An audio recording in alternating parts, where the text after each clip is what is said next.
ನನ್ನ ಬಾಯಿ ಯೆಹೋವನನ್ನು ಕೀರ್ತಿಸುವುದು, ಎಲ್ಲಾ ಜೀವಿಗಳು ಆತನ ಪರಿಶುದ್ಧ ನಾಮವನ್ನು ಯುಗಯುಗಾಂತರಗಳಲ್ಲಿಯೂ ಕೊಂಡಾಡಲಿ. ಭಾನುವಾರ 11 ಆಗಸ್ಟ್ 2024 ಇಸ್ವಿ. ಈ ದಿನದ ವಾಕ್ಯ ಧ್ಯಾನಕ್ಕಾಗಿ ನಾನು ಆರಿಸಿಕೊಂಡಿರುವಂತಹ ವೇದ ಭಾಗವು ಶ್ರೀ ಪೌಲನು ಫಿಲಿಪ್ಪಿಯವರಿಗೆ ಬರೆದಂಥ ಪತ್ರಿಕೆ 2ನೇ ಅಧ್ಯಾಯದ 3ನೇ ವಚನ. ಪಕ್ಷಪಾತದಿಂದಾಗಲಿ ಒಣ ಹೆಮ್ಮೆಯಿಂದಾಗಲಿ ಯಾವುದನ್ನೂ ಮಾಡದೆ ಪ್ರತಿಯೊಬ್ಬನೂ ದೀನಭಾವದಿಂದ ಮತ್ತೊಬ್ಬರನ್ನು ತನಗಿಂತ ಶ್ರೇಷ್ಠರೆಂದು ಎಣಿಸಲಿ ಎಂಬುವಂಥದ್ದೇ. ಕರ್ತನಲ್ಲಿ ಪ್ರೀತಿಯುಳ್ಳ ದೇವ ಜನರೇ, ಶುಭೋದಯ. ದೇವರು ಕರೆದಿರುವಂಥ ಪ್ರತಿಯೊಬ್ಬರೂ ತಮ್ಮನ್ನು ತಗ್ಗಿಸಿಕೊಳ್ಳುತ್ತಾ ಮತ್ತೊಬ್ಬರ ಹಿತಚಿಂತನೆಯನ್ನು ಮಾಡುವಂಥದ್ದು ಬಹಳ ಅಗತ್ಯವಾಗಿರತಕ್ಕಂಥದ್ದು. ದೇವರು ಮೆಚ್ಚುತ್ತಾನೆ. ಕರ್ತನಲ್ಲಿ ಪ್ರಿಯರೇ, ಈ ವಾಕ್ಯ ಧ್ಯಾನ ಮಾಡೋಣ. ಈ ದಿನದ ವಾಕ್ಯ ಧ್ಯಾನದ ಶೀರ್ಷಿಕೆ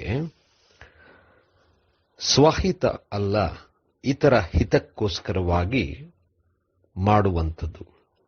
ಕರ್ತನಲ್ಲಿ ಪ್ರಿಯರೇ, ಪೌಲನು ಫಿಲಿಪ್ಪಿಯವರಿಗೆ ಬರೆಯುವಾಗ ಕ್ರಿಸ್ತನು ನಮಗೆ ಮಾದರಿಯಾಗಿದ್ದಾನೆ. ತನ್ನನ್ನು ತಗ್ಗಿಸಿಕೊಂಡು, ಅಂದರೆ ಆ ಉನ್ನತ ಪದವಿಯನ್ನು ಬಿಟ್ಟು ನಮಗೋಸ್ಕರವಾಗಿ, ನಮ್ಮ ರಕ್ಷಣೆಗೋಸ್ಕರವಾಗಿ ತಗ್ಗಿಸಿಕೊಂಡದ್ದನ್ನು ನೆನಪಿಗೆ ತಂದು ನಾವು ಸಹ ಕ್ರಿಸ್ತನನ್ನು ಹಿಂಬಾಲಿಸುವಾಗ ನಮ್ಮ ಹಿತಕ್ಕೋಸ್ಕರವಾಗಿ ಅಲ್ಲ, ಇತರರ ಹಿತಕ್ಕೋಸ್ಕರವಾಗಿ ಕಾರ್ಯಗಳನ್ನು ಮಾಡುವಂಥವರಾಗಬೇಕು ಮತ್ತು ಪಕ್ಷಪಾತಿಗಳಾಗಬಾರದು.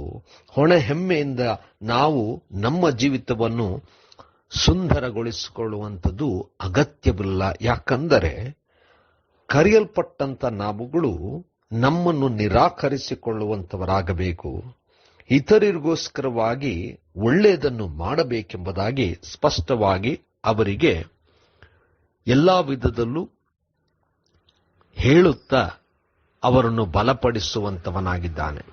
ಕರ್ತನಲ್ಲಿ ಪ್ರಿಯರೇ, ಸಾಧಾರಣವಾಗಿ ಲೋಕದಲ್ಲಿ ನಾವು ನೋಡುವಾಗ ಪ್ರತಿಯೊಬ್ಬನು ತನ್ನ ಹಿತವನ್ನು, ತನ್ನ ಜೀವಿತವನ್ನು ಉನ್ನತ ಸ್ಥಿತಿಗೆ ನಡೆಸಿಕೊಳ್ಳಬೇಕೆಂಬುದಾಗಿ, ಉನ್ನತವಾದಂಥ ಸ್ಥಿತಿಯಲ್ಲಿ ಇರಬೇಕೆಂಬುದಾಗಿ ಹಲವಾರು ರೀತಿಯಲ್ಲಿ ಪ್ರಯತ್ನಗಳನ್ನು ಮಾಡಿ ಅವರು ಅವೆಲ್ಲವುಗಳಲ್ಲಿ ಯಶಸ್ಸಾಗುವಂಥದ್ದನ್ನು ನೋಡ್ತೇವೆ. ಅಂದರೆ ಸ್ವಹಿತವನ್ನು ನೋಡಿಕೊಳ್ಳುತ್ತಾ ಬೇರೆಯವರನ್ನು ತುಳಿಯುವಂಥದ್ದು, ಬೀಳಿಸುವಂಥದ್ದು, ತಾವು ಬೆಳೆಯುವಂಥದ್ದು, ಇದು ಲೌಕಿಕವಾದಂಥ ರೂಢಿಯಾಗಿರುವಂಥದ್ದನ್ನು ನೋಡ್ತೇವೆ. ಆದರೆ ಕ್ರಿಸ್ತನನ್ನು ಹಿಂಬಾಲಿಸುವಂಥವರು ಇತರರಿಗೋಸ್ಕರವಾಗಿ ಚಿಂತಿಸಿ ಒಳ್ಳೆಯದನ್ನು ಮಾಡುವಂಥದ್ದು ಬಹಳ ಅಗತ್ಯ.